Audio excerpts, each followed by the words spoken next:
خوش آمدید ہیں علم کا ساتھی میں، تعلیم کا آپ کا ہمسفر۔ یہ AI سے تیار شدہ آڈیو ہے جہاں کبھی کبھار تلفظ کی چھوٹی موٹی غلطی ہو سکتی ہے، مگر مقصد صرف ایک ہے، علم کو آسان اور دلچسپ انداز میں آپ تک پہنچانا۔ تو چلیے سفر علم شروع کرتے ہیں۔ تو آج ہمارے سامنے گریگوری موبلی اور TJ ویرے کی کتاب ہے شیطان کی پیدائش، بائبل میں شیطان کی جڑوں کا سراغ۔ جی۔ اور اس کتاب کا پیش لفظ ایک بہت پرانی اطالوی کہاوت سے شروع ہوتا ہے جو کہ ہے شیطان کا نام لو اور وہ حاضر۔ بالکل۔ یہ ایک چھوٹا سا جملہ ہے، لیکن یہ ہماری ثقافت میں اس کردار کی جو گہری چھاپ ہے نا، اس کی طرف اشارہ کرتا ہے۔ تو یہ کتاب اسی چھاپ کی جڑوں کو کھودنے کی کوشش کر رہی ہے۔ جی، اور مصنفین کا جو بنیادی دعویٰ ہے وہ بہت بڑا اور بہت دلچسپ ہے۔ وہ کہتے ہیں کہ شیطان، اسے آپ ابلیس کہیں، لوسیفر کہیں یا کوئی اور نام دیں، اچھا۔ وہ صرف ایک مذہبی کردار نہیں ہے، بلکہ وہ کہہ لیں کہ دنیا کی سب سے بڑا ولن ہے۔ سب سے بڑا ولن؟ جی، اور اس کی جتنی بھی شکلیں ہیں، چاہے وہ فلموں میں ہوں، کہانیوں میں، ان سب کا سراغ بائبل کے ایک ہی بنیادی کردار سے لگایا جا سکتا ہے۔ تو مطلب یہ ہوا کہ بات صرف مذہب کی نہیں ہو رہی، مصنفین یہ کہہ رہے ہیں کہ ہالی ووڈ کی ڈراؤنی فلموں سے لے کر مقبول موسیقی تک، اور یہاں تک کہ آج کے دور کے جو سازشی نظریات ہیں، ان سب کے پیچھے ایک ہی بنیادی کہانی کام کر رہی ہے۔ جی بالکل، اور یہاں سے بات اصل میں دلچسپ ہونا شروع ہوتی ہے۔ پیش لفظ میں ایک کائناتی سازشی نظریہ یعنی کاسمک کنسپیریسی تھیوری کا ذکر ہے۔ کائناتی سازشی نظریہ، یہ کیا ہے؟ دیکھیں، یہ نظریہ قدیم یہودی مصنفین نے تشکیل دیا تھا، اور یہ کوئی عام سازش نہیں تھی۔ یہ ایک ایسی پوشیدہ عالمی سازش تھی جس کی قیادت ایک ماسٹر مائنڈ مجرم یعنی شیطان اور اس کے کارندوں کا ایک پورا نیٹ ورک کر رہا تھا۔ واہ! اور ان کا مقصد دنیا پر موت اور تباہی کے نام پر قبضہ کرنا۔ اور مصنفین کا کہنا ہے کہ یہ سانچہ، یہ ٹیمپلیٹ آج بھی زندہ ہے۔ یہ بات مجھے بہت دلچسپ لگی۔ زندہ ہے، بالکل زندہ ہے۔ کہ کیسے ایک قدیم کہانی بار بار دہرائی جاتی ہے، بس ولن کے چہرے بدل جاتے ہیں۔ پیش لفظ میں دین براؤن کی کتاب دا ڈاونچی کوڈ کی مثال بھی ہے۔ جی، وہاں سازش کرنے والے شیطان نہیں بلکہ رومن کیتھولک پادریوں کے خفیہ گروہ ہیں۔ کہانی وہی ہے۔ دراصل یہ صرف ایک دلچسپ موازنہ نہیں ہے، یہ انسانی نفسیات کے بارے میں ایک گہری بات بتاتا ہے نا۔ جب دنیا پیچیدہ اور آپ کہہ لیں کہ غیر منصفانہ لگتی ہے اور خوفناک۔ جی، اور خوفناک، تو ہمارا ذہن ایک سادہ کہانی تلاش کرتا ہے، ایک چھپا ہوا ولن جس پر سارا الزام ڈالا جا سکے۔ اچھا۔ اور مصنفین کا نقطہ یہ ہے کہ شیطان اس کہانی کا سب سے پہلا اور سب سے پائیدار ورژن ہے۔ ڈھانچہ وہی رہتا ہے، ایک پوشیدہ طاقتور گروہ جو پردے کے پیچھے سے ہر چیز کو کنٹرول کر رہا ہے۔ جیسے وہ سفید فام بالادستی کے حامی گروہوں کی مثال دیتے ہیں جو سیون کے بزرگوں کو ولن کے طور پر دیکھتے ہیں۔ بالکل، جو ان کے خیال میں بینکوں سے لے کر ہالی ووڈ تک ہر چیز کو کنٹرول کر رہے ہیں۔ یا پھر کچھ لوگ ملٹری انڈسٹریل کمپلیکس کو دنیا کی اصل برائی سمجھتے ہیں۔ کہانی وہی، ولن نیا۔ اور مصنفین ایک بہت ہی حیران کن موازنہ بھی کرتے ہیں جو سننے میں شاید عجیب لگے۔ وہ کیا ہے؟ وہ کہتے ہیں کہ جدید دور کی کہانیوں میں اکثر خلائی مخلوق یعنی ایلینز نے شیطانوں کی جگہ لے لی ہے۔ ایک منٹ، خلائی مخلوق نے؟ یہ کیسے؟ آپ ایک منٹ کے لیے سوچئے، پلاٹ کتنا ملتا جلتا ہے۔ قرون وسطیٰ میں شیطان اور بدروہیں لوگوں کی روحوں پر قبضہ کرتی تھیں۔ ٹھیک ہے۔ آج کی کہانیوں میں خلائی مخلوق جسموں پر قبضہ کرتی ہے۔ پرانی کہانیوں میں شیطانی مخلوق لوگوں پر جنسی حملہ کرتی تھیں۔ آج کی سائنس فکشن میں خلائی مخلوق انسانوں کو اغوا کر کے ان پر تجربات کرتی ہیں۔ تو وہ یہ کہہ رہے ہیں کہ خلائی مخلوق کی کہانیاں دراصل شیطان کی کہانیوں کا جدید روپ ہیں۔ یہ تو ایک بہت بڑا دعویٰ ہے۔ بہت بڑا دعویٰ ہے، لیکن وہ اس کی وضاحت کہانی کے بنیادی ڈھانچے سے کرتے ہیں۔ دونوں صورتوں میں ایک غیر انسانی طاقتور قوت ہے جو انسانوں کو اپنے مذموم مقاصد کے لیے استعمال کرنا چاہتی ہے۔ خوف، بے بسی اور کسی پوشیدہ دشمن کا احساس، یہ سب عناصر مشترک ہیں۔ مصنفین کا مقصد یہی دکھانا ہے کہ ہمارا تخیل ولن کو کیسے تراشتا ہے، اور اس کے لیے وہ بار بار اسی پرانے سانچے کو استعمال کرتا ہے۔ یہ سب نظریاتی باتیں بہت دلچسپ ہیں، لیکن پیش لفظ کو جو چیز بہت ذاتی اور طاقتور بناتی ہے وہ مصنفین کے اپنے بچپن کے تجربات ہیں۔ جی بالکل، یہ صرف علمی تجزیہ نہیں ہے، یہ ان کی اپنی زندگی کا حصہ ہے۔ آئیے پہلے ٹی جے ویرے کے تجربے پر بات کرتے ہیں۔ وہ بتاتی ہیں کہ 1960 کی دہائی میں ایک کیتھولک گھرانے میں پرورش پانے کی وجہ سے شیطان ان کے بچپن کا اتنا ہی حقیقی حصہ تھا جتنا خدا، بلکہ شاید اس سے بھی زیادہ۔ اس سے بھی زیادہ؟ جی، وہ کہتی ہیں کہ خدا کا تصور تو ان کے ذہن میں ایک محبت کرنے والے دادا جی جیسی ایک دھندلی سی تصویر تھا، لیکن شیطان کو تو انہوں نے کئی بار دیکھا تھا۔ اور یہ واقعات پڑھ کر واقعی رونگٹے کھڑے ہو جاتے ہیں۔ وہ ذکر کرتی ہیں کہ ایک بار جب انہوں نے اپنی چھوٹی بہن کو تنگ کیا تو فوراً بعد انہیں اپنے گھر کے تہخانے میں ایک کالا سایہ تیزی سے گزرتا ہوا دکھائی دیا، اور وہ چیختی ہوئی بھاگی۔ یہ ایک بچے کے ذہن کے لیے کتنا خوفناک ہوگا۔ اور صرف یہی نہیں، ایک اور موقع پر انہیں یقین تھا کہ شیطان گھر کے پچھواڑے درختوں میں چھپ کر ان پر نظر رکھے ہوئے ہے۔ لیکن ان کا سب سے شدید تجربہ تو چرچ کے باہر پیش آیا تھا۔ جی، وہ بتاتی ہیں کہ 10 سال کی عمر میں جب وہ گناہوں کا اعتراف کر کے چرچ سے باہر نکلیں تو انہیں لگا جیسے شیطان ان کے بالکل پیچھے کھڑا ہے۔ یہ احساس اتنا حقیقی تھا کہ انہیں لگا کہ وہ اس کی موجودگی کو اپنی گردن پر محسوس کر سکتی ہیں۔ اور اس واقعے کا ان پر اتنا گہرا اثر ہوا کہ وہ ہفتوں اس خوف میں مبتلا رہیں کہ وہ کبھی بھی اپنی پیٹھ دروازے کی طرف کر کے نہیں سوئیں گی، کہیں شیطان انہیں غفلت میں نہ پکڑ لے۔ یہ کہانی واقعی طاقتور ہے۔ یہ دکھاتی ہے کہ شیطان کا تصور کتنا ذاتی اور حقیقی ہو سکتا ہے۔ جی، لیکن دوسرے مصنف گریگری موبلی کے لیے یہ خوف ایک بہت ہی مختلف اور شاید زیادہ کائناتی شکل میں ظاہر ہوا۔ آپ اس کے بارے میں کچھ بتائیں۔ موسومبے اپنے زندگی کے سب سے واضح اور خوفناک خواب کا ذکر کرتے ہیں۔ وہ خواب میں اپنے صوفے پر بیٹھے ٹی وی دیکھ رہے تھے کہ اچانک صوفے کے نیچے سے ایک ہاتھ نکلا، اوہ! جس نے ان کا پاؤں پکڑ لیا اور انہیں نیچے کھینچنے لگا۔ وہ چیختے رہے اور ان کی دادی، جو ان کے لیے محبت اور حفاظت کی علامت تھیں، وہ وہیں کمرے میں موجود تھیں لیکن بے بسی سے دیکھتی رہیں۔ یہ بے بسی کا احساس تو خواب کو اور بھی خوفناک بنا دیتا ہے۔ بالکل، اور وہ اس ذاتی تجربے کو ایک بڑے کائناتی تصور سے جوڑتے ہیں جو بہت دلچسپ ہے۔ وہ 3 حصوں والی کائنات والا تصور۔ جی، وہ کہتے ہیں کہ ان کے بچپن کے ذہن میں کائنات کا وہی نقشہ تھا جو قدیم لوگوں کے ذہن میں ہوا کرتا تھا۔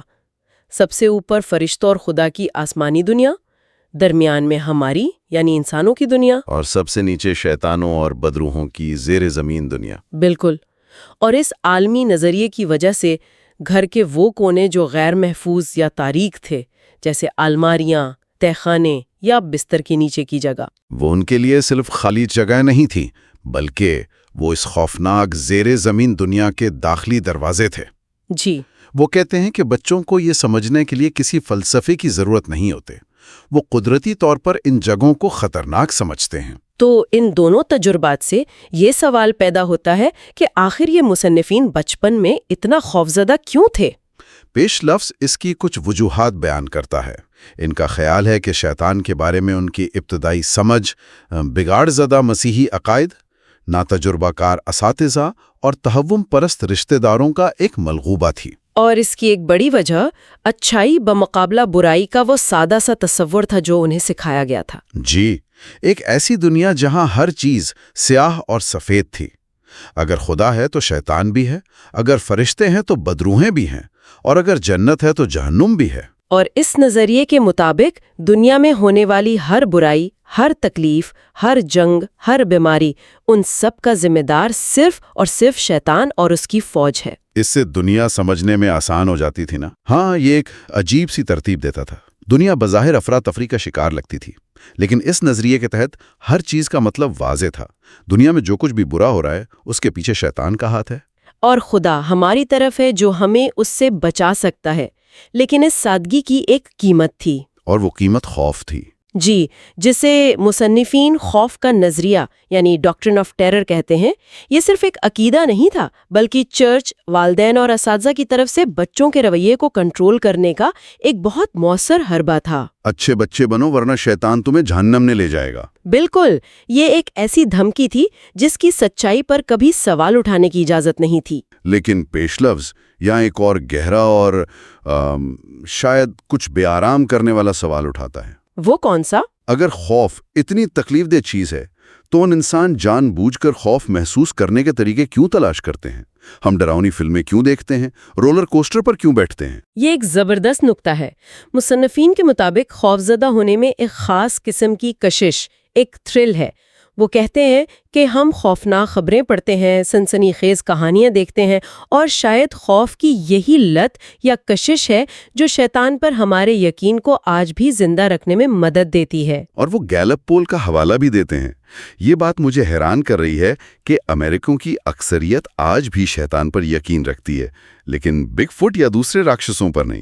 جی، اور وہ اس کا برائنس جواب تو پیش لفظ میں نہیں دیتے، لیکن اشارہ یہی ہے کہ شیطان صرف ایک اور راکشس نہیں ہے، وہ ایک پورے عالمی نظریے کا، ایک پوری اخلاقی کائنات کا حصہ ہے۔ اچھا، وہ برائی کی سب سے بڑی علامت ہے۔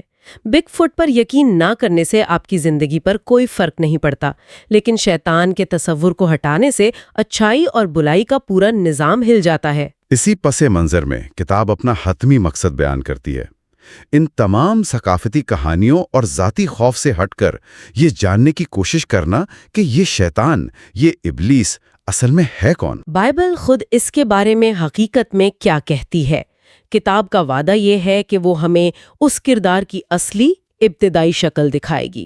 اور اس تحقیق میں داخل ہونے سے پہلے مصنفین کچھ تکنیکی وضاحتیں بھی کرتے ہیں جو ان کے نقطہ نظر کو واضح کرنے کے لیے بہت اہم ہیں۔ جی، پہلی بات تو یہ کہ وہ خدا اور شیطان دونوں کے لیے جب بھی ممکن ہو صنفی طور پر غیر جانبدار زبان استعمال کریں گے۔ اور دوسری بات یہ کہ وہ بائبل کے پہلے حصے کے لیے عہد نامہ قدیم یعنی اولڈ ٹیسٹمنٹ کی بجائے عبرانی بائبل یعنی ہیبرو بائبل کا استعمال کریں گے۔ اس کی کیا اہمیت ہے؟ اس کی بہت اہمیت ہے۔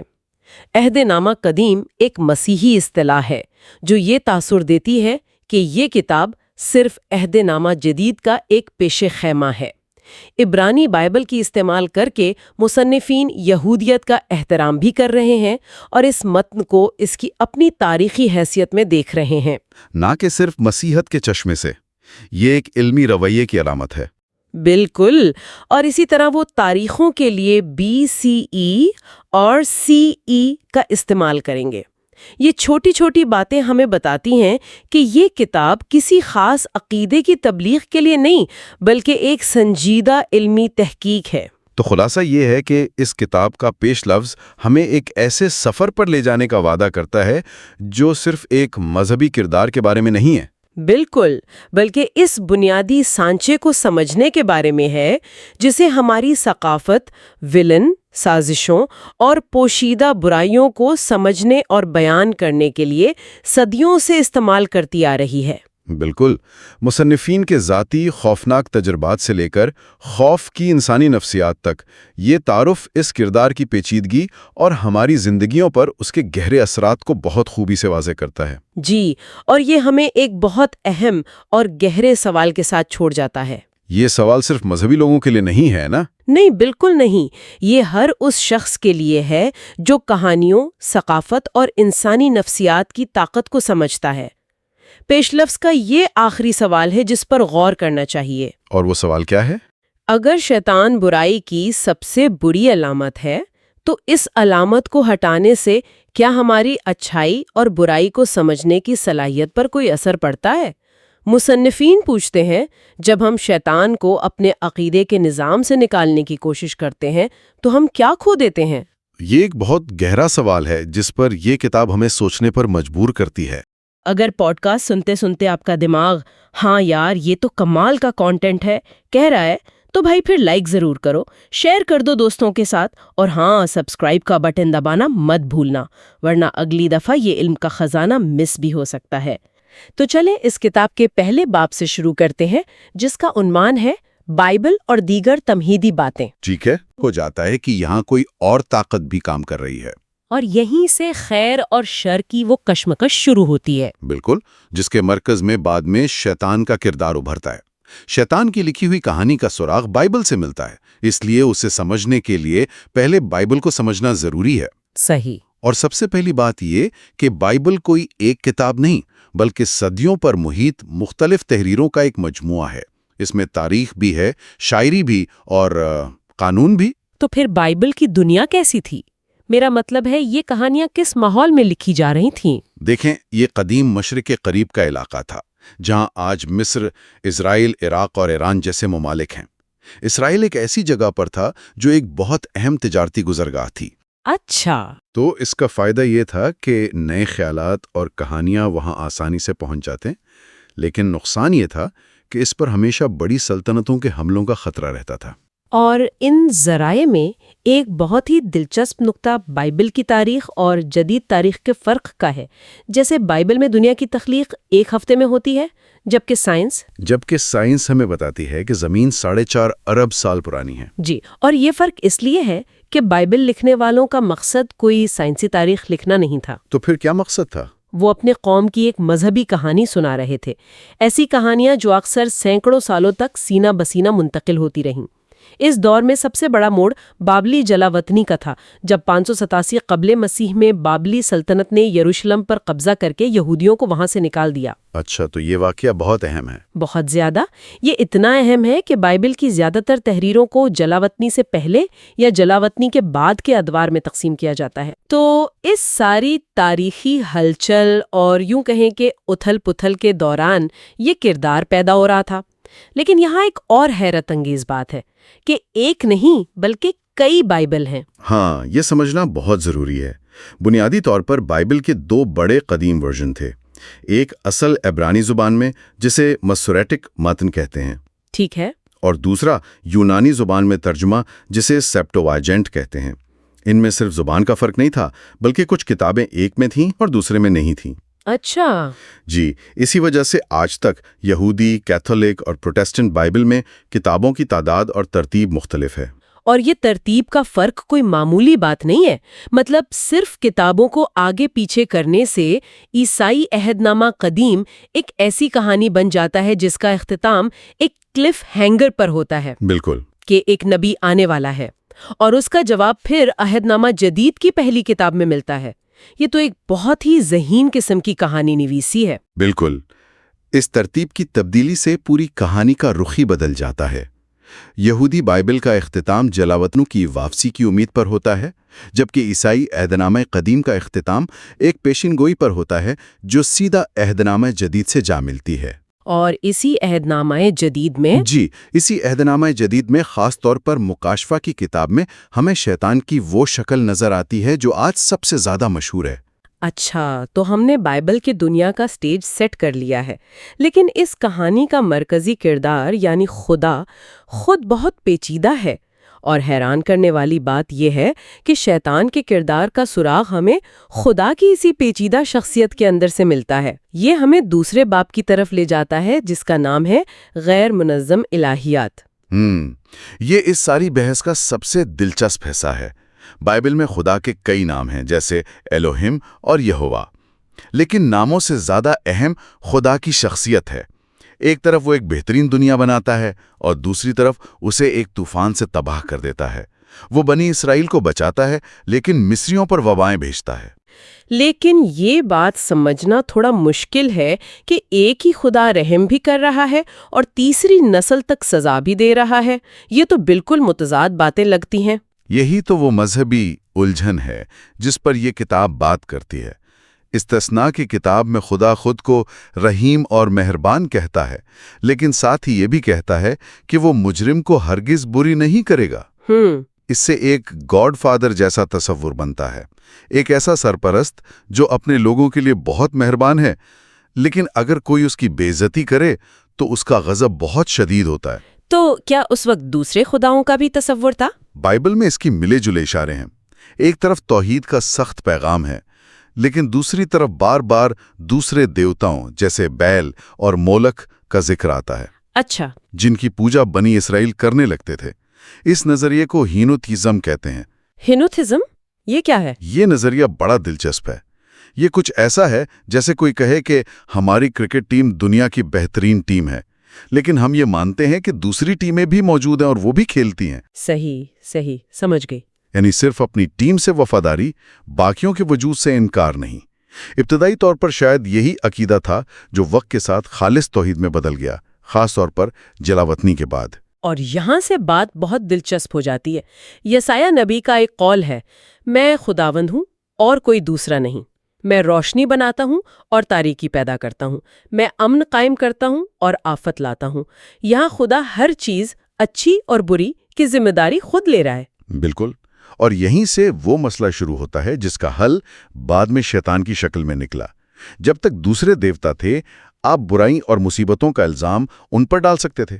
صحیح۔ لیکن جب آپ نے مان لیا کہ صرف ایک ہی خدا ہے اور وہی روشنی اور تاریکی دونوں بنا رہا ہے، تو سوال پیدا ہوتا ہے کہ ایک اچھا خدا دکھ اور تکلیف کیوں پیدا کرتا ہے؟ تو شیطان کا کردار اس توحید کے پختہ ہونے کے بعد زیادہ نمایاں ہوتا ہے۔ یہ تو الٹی بات لگتی ہے۔ یہی تو کمال کی بات ہے۔ اس وجودی الجھن کے جواب میں ایک الگ شریر ہستی کا تصور بہت پرکشش ہو گیا جو برائی کا ذمہ دار ہو۔ اچھا۔ اس سے پہلے خدا کے غضب کو بیان کرنے کے لیے کچھ اور کردار بھی تھے۔ بائبل میں ایک الہی کونسل یعنی فرشتوں کا ذکر ہے۔ ان میں سے کچھ اچھے کام کرتے ہیں، لیکن کچھ کے ذمے ناخوشگوار کام ہوتے ہیں۔ جیسے ایک کردار ہے ماشتاں یعنی تباہ کرنے والا۔ تباہ کرنے والا؟ جی، یہ خدا کا ایک ایجنٹ ہے جو مصر میں موت کی وبا پھیلاتا ہے۔ یہ ایک بے رحم قاتل قوت ہے جسے خدا کنٹرول کرتا ہے۔ اور دوسرا کردار ہے حاشتان یعنی مخالف۔ جی ہاں، حاشتان۔ اور یہاں ہم اس گفتگو کے عروج پر پہنچتے ہیں۔ بائبل میں بادشاہ داؤد کی مردم شماری کی کہانی دو مختلف جگہوں پر بیان کی گئی ہے، اور دونوں میں صرف ایک لفظ کا فرق ہے جو سب کچھ بدل دیتا ہے۔ اچھا، وہ کیا ہے؟ پہلی کتاب سیموئل، جو کہ پرانی تحریر ہے، اس میں لکھا ہے خداوند کا غضب اسرائیل پر بھڑکا اور اس نے یعنی خداوند نے داؤد کو اکسایا کہ لوگوں کی گنتی کرے۔ گنتی کروانے کا الزام سیدھا خدا پر ہے۔ بالکل، لیکن پھر سینکڑوں سال بعد لکھی گئی تاریخ کی کتاب میں یہی واقعہ دوبارہ بیان ہوتا ہے، اور اس بار لکھا ہے، کیا لکھا ہے؟ شیطان اسرائیل کے خلاف اٹھا اور داؤد کو اکسایا کہ لوگوں کی گنتی کرے۔ ایک منٹ، یہ تو کمال کی بات ہے۔ یعنی یہ ایک ہی واقعے کی دو مختلف رپورٹنگز ہیں، اور اس دوران الزام خدا سے ہٹا کر ایک نئی ہستی شیطان پر ڈال دیا گیا۔ جی، یہ تو اس نظریے کے ارتقاء کا بالکل واضح ثبوت ہے۔ یہی اس کتاب کا مرکزی نقطہ ہے۔ ایک ایسا عمل جو پہلے براہ راست خدا سے منسوب تھا، اب وہ شیطان کے کھاتے میں ڈال دیا گیا ہے۔ خدا کی شخصیت کے وہ تمام منفی اور ناخوشگوار پہلو جنہیں سمجھنا مشکل تھا، انہیں آہستہ آہستہ خدا سے الگ کر کے اس نئی ہستی کو سونپ دیا گیا۔ تو اس سب کا مطلب کیا ہوا؟ ہم نے اپنا سفر ایک ایسے خدا کے تصور سے شروع کیا جو بہت پیچیدہ تھا، جو امن بھی لاتا تھا اور آفت بھی، لیکن اس سے ایک مذہبی اور نفسیاتی تناؤ پیدا ہو رہا تھا، اور شیطان کا کردار اسی تناؤ کو حل کرنے کی ایک کوشش کے طور پر ابھرا۔ وہ منفی، تباہ کن اور مخالفانہ کردار جو کبھی خدا کے دائرہ کار کا حصہ سمجھے جاتے تھے، آہستہ آہستہ اس نئے کردار یعنی شیطان کو دے دیے گئے۔ تو آخر میں میرے ذہن میں یہ خیال آ رہا ہے، یہ ذرائع ہمیں یہ نہیں بتاتے کہ شیطان شروع سے ہی سینگوں والا سرخ رنگ کا کوئی جہنم کا بادشاہ تھا۔ اس کا آغاز تو ایک خیال کے طور پر ہوا، ایک مسئلے کے حل کے طور پر۔ ایک اچھا خدا اتنی تکلیف کا باعث کیسے ہو سکتا ہے؟ اور یہ سوچنے پر مجبور کرتا ہے کہ اگر شیطان جیسا کردار موجود نہ ہوتا تو کیا انسانی نفسیات کو اپنی بقا کے لیے اسے ایجاد کرنا ہی پڑتا؟ باب 3 تفصیلات میں شیطان پوشیدہ، عبرانی بائبل میں شیطان کا عنوان دیا گیا ہے۔ یہ عنوان ہی بڑا دلچسپ ہے، اسے تو لگتا ہے کہ ہمیں بہت گہرائی میں جانا پڑے گا۔ تو پہلا سراغ کیا ہے؟ پہلا اور شاید سب سے حیران کن سراغ یہ ہے کہ عبرانی بائبل میں شروع میں شیطان وہ کوئی خاص نام تھا ہی نہیں۔ نام نہیں تھا؟ جی نہیں، بلکہ ایک عہدے کا نام تھا، ایک کردار۔ اچھا، ایک ٹائٹل کی طرح۔ بالکل، اس کا لفظی مطلب ہے مخالف یا رکاوٹ، اور یہ کردار کوئی بھی ادا کر سکتا تھا، یہاں تک کہ انسان بھی۔ ایک منٹ، کیا مطلب؟ یعنی شیطان ہونا ایک نوکری کی طرح تھا؟ یہ تو بالکل ہی نئی بات ہے۔ جی ہاں، مواد اس تصور کو 2 سطحوں پر دیکھتا ہے۔ پہلی سطح زمینی ہے، یعنی جب یہ لفظ انسانوں کے لیے بطور مخالف استعمال ہوتا تھا۔ مثال کے طور پر جب بادشاہ داؤد فلسطینیوں کے ساتھ لڑنے جا رہے تھے تو فلسطینیوں کے سرداروں کو ڈر تھا کہ جنگ کے بیچ میں داؤد ان کا یعنی مخالف نہ بن جائے۔ اچھا، موافق الفطرت بات نہیں ہے۔ جی ہاں، ایک اور بڑی واضح مثال خود داؤد کی زندگی سے ہے۔ جب اس کے ایک سپاہی ابیشائی نے ایک شخص کو مارنے کا مشورہ دیا تو داؤد نے غصے سے کہا، تم آج میرے لیے شیطان مخالف کیوں بن رہے ہو؟ یعنی تم میرے راستے میں رکاوٹ کیوں بن رہے ہو؟ بالکل، یا میرے لیے مسئلہ کیوں کھڑا کر رہے ہو؟ اور بادشاہ سلیمان کی کہانی بھی تو ہے جہاں یہ تصور اور بھی واضح ہو جاتا ہے۔ شروع میں وہ بڑے فخر سے کہتا ہے کہ اس کی سلطنت میں امن ہے اور اس کا کوئی شیطان یعنی دشمن نہیں ہے۔ درست، لیکن جب وہ خدا کے احکامات سے منہ موڑتا ہے اور غیر ملکی دیوتاؤں کی پوجا شروع کر دیتا ہے تو متن کے مطابق خدا خود اس کے خلاف 2 شیطان کھڑے کر دیتا ہے۔ مخالفین۔ جی، حداد اور رزون۔ یہ نقطہ بہت اہم ہے۔ یہاں خدا برائی سے لڑنے کے لیے نہیں بلکہ اپنے نافرمان بندے کو راہ راست پر لانے کے لیے۔ بالکل، وہ خود مخالف بھیج رہا ہے۔ یہ بات مجھے تھوڑی الجھا رہی ہے۔ اگر خدا خود شیطان بھیج رہا ہے تو پھر شیطان خدا کا دشمن کیسے ہوا؟ یہ تو خدا کے نظام کا ایک حصہ لگتا ہے، اس کا ایک اعلی کار۔ یہ تو خیر اور شر کے سادہ تصور کو بہت پیچیدہ بنا دیتا ہے۔ آپ نے بالکل صحیح پکڑا ہے۔ ابتدائی عبرانی سوچ میں خدا ہی ہر چیز کا منبع تھا، اچھائی بھی اور ایک طرح سے برائی بھی۔ شیطان خدا کا مخالف نہیں تھا، بلکہ اس کے منصوبے کو پورا کرنے والا ایک کردار تھا۔ ٹھیک ہے، تو یہ تو ہوئی زمینی سطح کی بات جہاں شیطان کوئی بھی انسانی دشمن تھا، لیکن سوال یہ پیدا ہوتا ہے کہ یہ تصور مافوق الفطرت یا آسمانی دائرے میں کب اور کیسے داخل ہوا؟ یہ اس کہانی کا اگلا مرحلہ ہے۔ اس کی پہلی جھلک ہمیں بلعام اور اس کی گدھی کے قصے میں ملتی ہے۔ جب بلعام خدا کی مرضی کے خلاف جا رہا ہوتا ہے تو خدا کا ایک فرشتہ اس کا راستہ روکنے کے لیے تلوار لے کر کھڑا ہو جاتا ہے۔ متن میں اس فرشتے کو شیطان یعنی رکاوٹ کہا گیا ہے۔ تو یہ پہلی بار ہے کہ کوئی غیر انسانی وجود یہ کردار ادا کر رہا ہے۔ جی، لیکن اب بھی وہ خدا کے حکم پر ہی کام کر رہا ہے۔ لیکن اس کردار کی سب سے گہری اور تفصیلی شکل تو ہمیں ایوب کی کتاب میں ملتی ہے نا؟ وہاں تو وہ ایک باقاعدہ کردار کے طور پر سامنے آتا ہے۔ جی ہاں، اور وہاں اس کا نام بھی تھوڑا مختلف ہے۔ اسے ہا شیطان یعنی ہا سیٹن کہا گیا ہے، جس کا مطلب ہے وہ مخالف۔ دی ایڈورسری۔ بالکل، ہا کا مطلب ہے دا۔ یہ اب بھی ایک عہدہ ہے، خاص نام نہیں۔ ایوب کی کتاب میں ہا شیطان خدا کے آسمانی دربار کا ایک رکن ہے، خدا کے بیٹوں میں سے ایک۔ تو وہ دربار میں کرتا کیا ہے؟ اس کا کام ایک طرح سے آسمانی اٹارنی جنرل یا پروسیکیوٹر کا ہے۔ وہ زمین پر گھوم پھر کر آتا ہے اور انسانوں کے اعمال پر رپورٹ پیش کرتا ہے۔ وہ خدا کے سامنے ایوب کی وفاداری پر سوال اٹھاتا ہے اور کہتا ہے کہ ایوب صرف اس لیے نیک ہے کیونکہ آپ نے اسے ہر طرح کی نعمتوں سے نوازا ہے۔ اگر آپ یہ سب چھین لیں تو وہ آپ کے منہ پر آپ کو برا بھلا کہے گا۔ یعنی وہ آسمانی حکومت کا نیب تھا جس کا کام سب کا احتساب کرنا تھا، تو کیا ہم اسے برا کہہ سکتے ہیں؟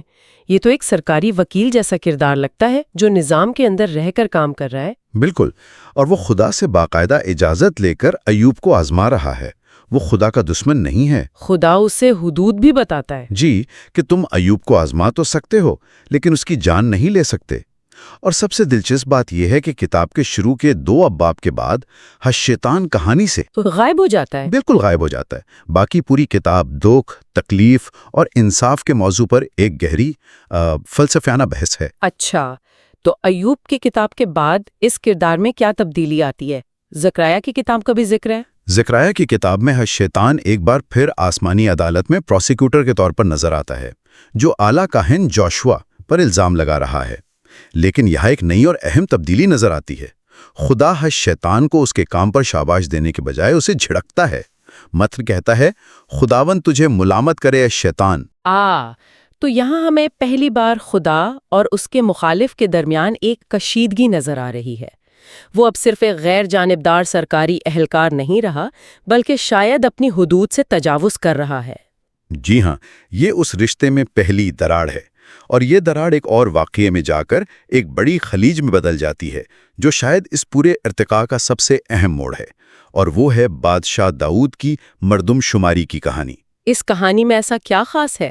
خاص بات یہ ہے کہ بائبل میں یہ کہانی 2 جگہ بیان ہوئی ہے، اور دونوں میں ایک چھوٹا سا لیکن بہت بڑا فرق ہے۔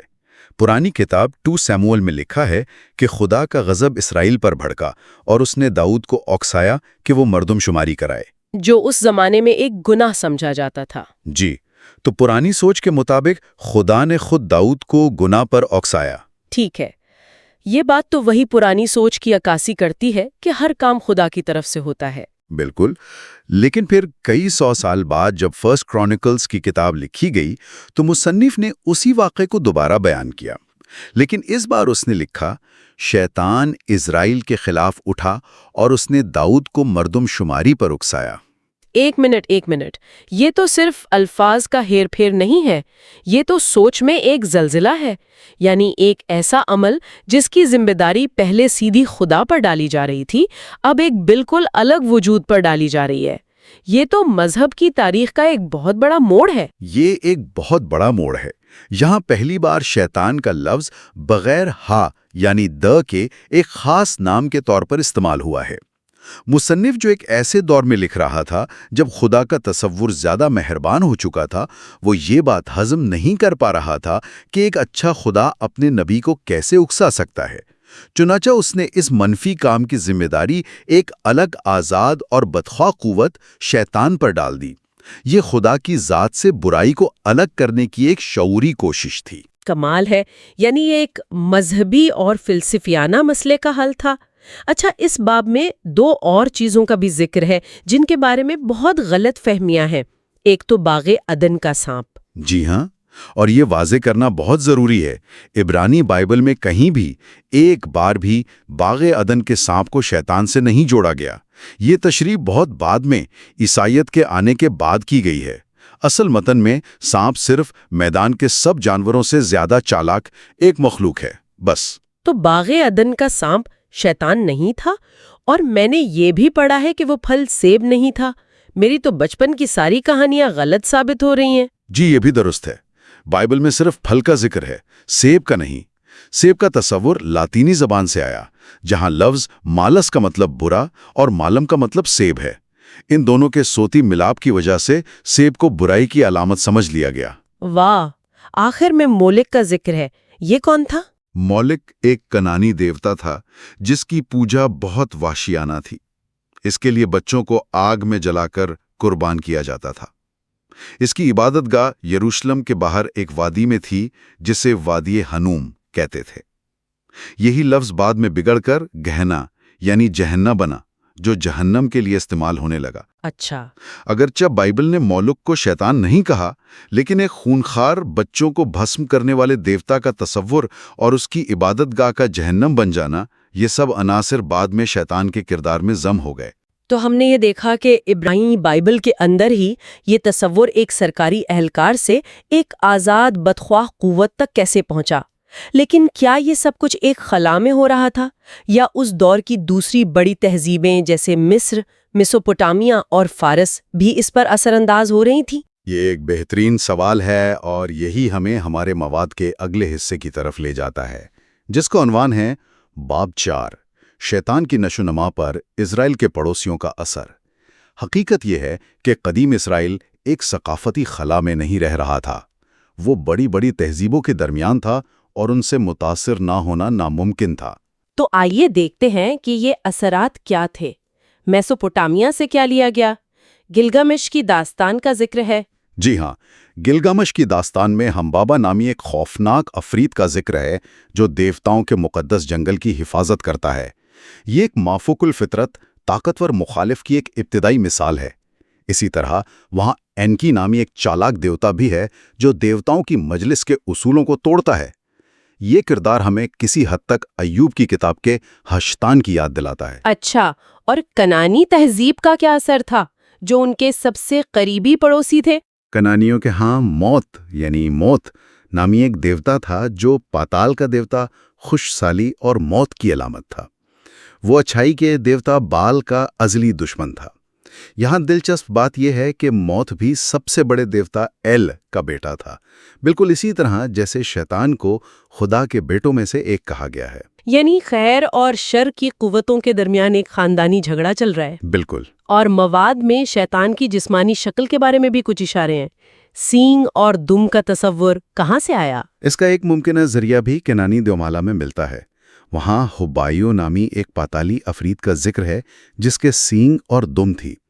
یہ بہت ابتدائی شواہد ہیں، لیکن یہ ظاہر کرتے ہیں کہ ایک خوفناک حیوانی شکل والے مخالف کا تصور اس خطے میں پہلے سے موجود ہے۔ ٹھیک ہے، میسوپوٹیمیا اور کنعان کے بعد مصر کا نمبر آتا ہے۔ مصر تو ایک بہت بڑی اور قدیم تہذیب تھی، ان کا کیا کردار تھا؟ مصر کا اثر بھی بہت گہرا ہے۔ ان کے ہاں سیٹ نامی ایک دیوتا تھا جو افراتفری، طوفان اور تشدد کا دیوتا تھا۔ وہ اپنے نیک بھائی اوسیرس کو قتل کر دیتا ہے۔ سیٹ کو اکثر سرخ رنگ سے منسوب کیا جاتا تھا جو بعد میں شیطان کا بھی رنگ بن گیا۔ وہ خیر و شر کی ایک واضح جنگ کی نمائندگی کرتا ہے۔ اور پاتال کا تصور؟ جی، مصریوں کے ہاں موت کے بعد زندگی اور روح کے حساب کتاب کا ایک بہت مفصل نظام تھا جسے وہ توات کہتے تھے۔ یہ تصور بعد میں یہودیوں کے ہاں شیول اور پھر جہنم کے تصور کی بنیاد بنا۔ تو اب تک ہم نے دیکھا کہ ایک خوفناک مخالف کا تصور، پاتال کا نظریہ اور خیر و شر کی لڑائی کے عناصر آس پاس کی تہذیبوں میں موجود تھے، لیکن پارسی اثر کی بات کرتے ہوئے اپنے ڈیویلزم کا ذکر کیا۔ یہ تصور انقلابی لگتا ہے۔ اس سے پہلے تو برائی کا منبع خدائی کو سمجھا جاتا تھا۔ آپ نے بالکل صحیح کہا۔ پارسی مذہب یعنی زرتشتیت کا اثر سب سے زیادہ گہرا اور انقلابی تھا۔ انہوں نے ثنویت یعنی ڈیولیزم کا ایک واضح نظریہ پیش کیا۔ ان کے مطابق کائنات دو ازلی، غیر تخلیق شدہ اور برابر کی طاقتور قوتوں کی جنگ کا میدان ہے۔ ایک طرف اہورا مزدا ہے جو اچھائی اور روشنی کا خدا ہے، دوسری طرف اہریمن ہے جو برائی، تاریکی اور جھوٹ کی روح ہے۔ یہ تو پورا عالمی نظریہ ہی بدل دیتا ہے۔ اس نے تو توحید کے اس سب سے بڑے فلسفیانہ مسئلے کو حل کر دیا کہ ایک مکمل طور پر اچھا خدا برائی کیسے پیدا کر سکتا ہے۔ بالکل، اب برائی کا منبع خدا نہیں رہا بلکہ ایک الگ، آزاد اور ازلی قوت بن گیا۔ اہریمن اہورا مزدا کا مخالف ہے، اس کی تخلیق نہیں، وہ اس کا جڑواں بھائی ہے جس نے شروع ہی سے برائی کا انتخاب کیا۔ یہ نظریہ یہودیوں کو اس وقت بہت متاثر کن لگا جب وہ بابل کی قید میں تھے اور پارسی سلطنت کے زیر اثر آئے۔ شیطان کو خدا کے ایک اہلکار سے خدا کے کائناتی دشمن میں تبدیل کرنے کا سب سے بڑا نظریاتی محرک یہیں سے ملا۔ اور زرتشتیت میں جنت، دوزخ اور قیامت کا تصور بھی تھا؟ جی ہاں، ان کے ہاں جنت، دوزخ، ایک آخری نجات دہندہ، جسمانی قیامت اور آخری فیصلے کا مکمل تصور موجود تھا، جو بعد میں یہودی اور عیسائی عقائد کا لازمی حصہ بن گیا۔ آخر میں یونانی اثرات کا ذکر ہے۔ شیطان کی جو جسمانی شکل آج ہم دیکھتے ہیں، اس میں یونانیوں کا کیا حصہ ہے؟ یہ بھی ایک دلچسپ امتزاج ہے۔ شیطان کی جو روایتی تصویر ہے، سینگ، بکرے جیسی ٹانگیں اور دم، وہ بڑی حد تک یونانی دیوتا پین سے لی گئی ہے۔ پین؟ وہ تو جنگلوں اور فطرت کا دیوتا تھا، ہے نا؟ جی، وہ موسیقی اور شرارتوں کا شوقین تھا، لیکن اس کی حیوانی شکل کو بعد میں برائی سے جوڑ دیا گیا۔ کمال ہے، یعنی شیطان کی سینگوں والی تصویر دراصل ایک یونانی دیوتا سے آئی ہے۔ اور اس کے ہاتھ میں جو کانٹے والا نیزہ یا ترشول ہوتا ہے، وہ سمندر کے دیوتا پوسائیڈن کے ترشول سے لیا گیا ہے۔ اسی طرح پاتال کے دیوتا ہیڈیز اور اس کی تاریک سلطنت، خاص طور پر اس کا سب سے نچلا حصہ ٹارٹرس، عیسائی جہنم کے تصور کا نمونہ بنا۔ تو خلاصہ یہ ہے کہ شیطان کی جو آج کی تصویر ہمارے ذہن میں ہے، وہ کوئی ایک کردار نہیں بلکہ ایک قسم کا میتھولوجیکل کٹ بیش ہے۔ اس کا نظریہ فارسیوں سے آیا، پاتال کا تصور مصریوں اور یونانیوں سے، اور اس کی شکل یونانی دیوتاؤں سے ادھار لی گئی ہے۔ یہ تو تاریخ کے کینوس پر مختلف ثقافتوں کی بنائی ہوئی ایک تصویر ہے۔ آپ نے اسے بہت خوبصورتی سے بیان کیا ہے۔ یہ ایک طویل ارتقائی عمل کا نتیجہ ہے جس میں ہر ثقافت نے اپنا رنگ بھرا اور مذہبی اور فلسفیانہ ضرورتوں نے اسے شکل دی۔ تو آج کی اس تاریخی جاسوسی میں ہم نے دیکھا کہ شیطان کا تصور عبرانی بائبل میں خدا کے ایک پروسیکیوٹر سے شروع ہوا، پھر آہستہ آہستہ خدا سے الگ ایک بدخواہ قوت میں تبدیل ہوا، اور آخر کار پڑوسی تہذیبوں سے نظریات، کہانیاں اور حتیٰ کہ جسمانی خصوصیات مستعار لے کر اس نے وہ شکل اختیار کی جسے آج دنیا جانتی ہے۔ یہ پوری گفتگو ایک بہت اہم سوال کو جنم دیتی ہے جس پر سوچا جا سکتا ہے۔ اگر برائی کا یہ طاقتور تصور اتنی ساری مختلف ثقافتی کہانیوں اور مذہبی مسائل کے حل سے مل کر بنا ہے، تو یہ برائی کو ایک چہرہ اور ایک نام دینے کی ہماری انسانی ضرورت کے بارے میں کیا کہتا ہے؟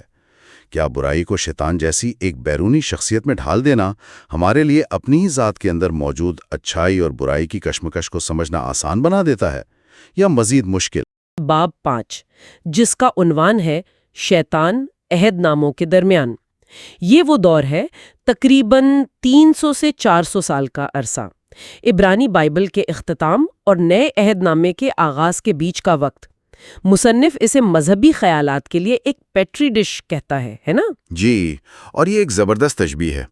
ایسا لگتا ہے جیسے یہ افراتفری اور تخلیق کا ایک طوفانی دور تھا جہاں شیطان کا کردار اچانک اوور ڈرائیو میں چلا گیا۔ تو اس دور میں اتنی مذہبی ہلچل کیوں تھی؟ دیکھیں، اس کی جڑیں ڈائسپورت میں ہیں، یعنی یہودیوں کا اپنے وطن سے جبری انخلا اور بکھر جانا۔ جب آپ ایک اقلیت کے طور پر دوسری ثقافتوں کے بیچ رہتے ہیں تو دو چیزیں ہوتی ہیں۔ ایک طرف تو آپ اپنی شناخت کو پہلے سے زیادہ مضبوطی سے تھامنے کی کوشش کرتے ہیں، صحیح، اور دوسری طرف آپ لامحالہ اپنے ارد گرد کے خیالات سے متاثر ہوتے ہیں۔ اس دور میں یہودی خاص طور پر فارسی ثقافت اور ان کے ثنویت یعنی ڈیولزم کے تصور سے بہت متاثر ہو رہے تھے۔ اچھا، یعنی اچھائی اور برائی کی دو طاقتوں کی کائناتی جنگ کا نظریہ؟ بالکل۔ تو یہ اپنی شناخت بچانے اور نئے خیالات کو اپنانے کے درمیان ایک چکر دینے والی کشمکش تھی۔ اور اسی کشمکش کے دوران مذہبی تحریروں کا ایک دھماکہ ہوا، جیسے بحرہ مردار کے تمار، ڈیڈ سی اسکرولز۔ جی، ان جیسی دریافتیں ہمیں بتاتی ہیں کہ اس دور میں کچھ بھی طے شدہ نہیں تھا، ہر عقیدے پر بحث ہو رہی تھی، اور یہی وہ ماحول تھا جس میں شیطان، جو پہلے پس منظر میں ایک معمولی کردار تھا، ابھر کر مرکزی سٹیج پر گرے ہوئے شہزادے کے طور پر سامنے آیا۔ یہاں ایک اصطلاح کا ذکر ہے، اپوکلیپٹک۔ اس کا کیا مطلب ہے؟ ہاں، یہ بہت اہم ہے۔ اس کا مطلب صرف تباہی نہیں، بلکہ راز افشا کرنے والی یا پردہ اٹھانے والی تحریریں۔ مصنف ایک بہت دلچسپ مثال دیتا ہے۔ وہ کہتا ہے کہ اگر کوئی اخبار یہ خبر چھاپے کہ ایک مشہور اداکارہ کے بچے کا باپ کوئی صدر ہے، تو یہ ایک سنسنی خیز انکشاف ہے۔ ٹھیک ہے، لیکن اگر خبر یہ ہو کہ باپ جہنم کا کوئی جن ہے یا کسی دوسری کہکشاں سے آئی ہوئی مخلوق ہے، تو یہ اپوکلیپٹک ہے۔ واہ، یہ تو بہت واضح مثال ہے۔ تو یہ طرز تحریر اس دور میں کیوں مقبول ہوا؟ یہ اس دور کے سب سے بڑے مذہبی سوال کا جواب دینے کی کوشش تھی۔ اگر یہودی خدا کے چنے ہوئے لوگ ہیں تو وہ اتنی مصیبتیں کیوں جھیل رہے ہیں؟ اپوکلیپٹک جواب یہ تھا کہ یہ سب ایک بہت بڑی کائناتی سازش کا حصہ ہے، اور اس سازش کا سربراہ کوئی اور نہیں بلکہ شیطان ہے۔ تو اس سوچ کا آغاز کہاں سے ہوا؟ کون سی تحریریں تھیں؟ اس سلسلے میں ایک اہم ابتدائی کتاب دانیال کی کتاب ہے، جو 2 صدی قبل مسیح میں لکھی گئی۔ اس میں براہ راست شیطان کا نام تو نہیں ہے، لیکن اس میں مخالفین یعنی ظالم غیر ملکی حکمرانوں کو خوفناک درندوں کی شکل میں دکھایا گیا ہے۔ لیکن اس سے بھی اہم بات یہ ہے کہ دانیال کی کتاب میں نگہبانوں دا واچرز کا ذکر ملتا ہے۔ یہ ایک قسم کے آسمانی فرشتے ہیں۔ اچھا، تو دانیال کی کتاب میں یہ نگہبان کیا کرتے ہیں؟ دانیال کی کتاب میں تو یہ صرف خدا کے پیغام رساں ہیں، یعنی اچھے فرشتے، لیکن یہیں سے ایک خیال نے جنم لیا۔ یہی نگہبان کا تصور اس دور کی دوسری تحریروں میں شیطان کی پوری کہانی کا مرکزی حصہ بن جائے گا۔ تو دانیال کی کتاب میں تو یہ صرف پیغام رسائے ہیں، لیکن اگلی کتاب ہینوک کی کتاب اسی خیال کو لے کر ایک پوری کائناتی جنگ کی کہانی بنا دیتی ہے نا؟ بالکل۔ ہنوک کی کتاب بائبل کا حصہ نہیں ہے، لیکن یہ اس دور کی سب سے پربھاوشالی کتابوں میں سے ایک تھی۔ یہ کتاب پیدائش کے 6 باب کی ایک بہت ہی پراسرار آیت کو بنیاد بناتی ہے، جہاں لکھا ہے کہ خدا کے بیٹے زمین پر اترے اور انہوں نے انسانی عورتوں سے ملاپ کیا۔ ہنوک کی کتاب اس 2 سطری واقعے کو ایک پوری کائناتی داستان میں بدل دیتی ہے۔ اور وہ داستان کیا ہے؟ کہانی یہ ہے کہ خدا نے کائنات کی نگرانی کے لیے کچھ فرشتے مقرر کیے، جنہیں نگہبان کہا گیا۔ ان میں سے ایک رہنما سمیاس 200 فرشتوں کو ورغلا کر زمین پر لے آیا تاکہ وہ انسانی عورتوں سے تعلقات قائم کر سکیں۔ ان کے ملاپ سے دیوکامت مخلوق یعنی نیفلم پیدا ہوئی، جس نے دنیا میں تباہی مچا دی۔ لیکن کہانی کا اصل ولن سمیاس کا نائب عزازیل بن جاتا ہے۔ اچھا، تو یہاں ایک اہم موڑ آتا ہے۔ ان گرے ہوئے فرشتوں میں سے ایک رہنما ابھرتا ہے، عزازیل، جسے بعد میں شیطان کہا جانے لگا۔ یہ فرشتے انسانوں کو کیا سکھاتے ہیں؟ وہ انسانوں کو ممنوعہ فن سکھاتے ہیں، جادو، ٹونے اور مصنف کے مطابق حتیٰ کہ سنگھار بھی، جیسے پلکوں کو خوبصورت بنانا۔ سنگار، میک اپ؟ جی، اور آرازیل انسانوں کو ہتھیار بنانا سکھاتا ہے۔ اور سب سے اہم بات، یہ کتاب گناہ کا الزام خدا یا انسان پر نہیں ڈالتی، بلکہ سیدھا عزازیل پر ڈالتی ہے۔ کتاب میں لکھا ہے، تمام گناہ اسی سے منسوب کرو۔ یہ ذمہ داری کی ایک بہت بڑی تبدیلی تھی۔ میک اپ اور ہتھیار، تو ان فرشتوں نے بنیادی طور پر ٹیکنالوجی اور کاسمیٹکس دے کر انسانیت کو خراب کر دیا؟ یہ تو بہت بڑا الزام ہے۔ یہی اس کتاب کا مرکزی نقطہ ہے۔ ناموں کا ارتکاب بھی بہت دلچسپ ہے۔ کتاب کے زیادہ تر حصوں میں ولن کا نام عزازیل ہے، لیکن آخری ابواب میں شیطان کا نام بھی آتا ہے۔ اس سے پتہ چلتا ہے کہ پہلی صدی قبل مسیح تک شیطان برائی کے سرغنہ کا مقبول نام بن چکا تھا۔ ٹھیک ہے، تو ہینوک کی کہانی کا مرکز فرشتوں کی ہوس ہے، لیکن کیا اس دور میں برائی کی کوئی اور بھی وضاحت موجود تھی؟ نہیں، بالکل نہیں۔ ایک اور اہم کتاب جوبلیوں کی کتاب ہے، جو 160 سے 140 قبل مسیح میں لکھی گئی۔ اس کا مصنف یہودیوں کے اندرونی جھگڑوں سے پریشان تھا، اور اس کا ذمہ دار ایک شریر ہستی کو ٹھہراتا ہے، جسے وہ مستیما کہتا ہے، جس کا مطلب ہے نفرت۔ تو مستیما کی کہانی کیا ہے؟ وہ عزازیل سے کیسے مختلف ہے؟ یہ کتاب بائبل کی پیدائش اور خروج کی کہانیوں کو دوبارہ لکھتی ہے، لیکن ایک بہت بڑے فرق کے ساتھ۔ یہ خدا کے کچھ سخت اور پریشان کن کاموں کی ذمہ داری مستیما پر ڈال دیتی ہے۔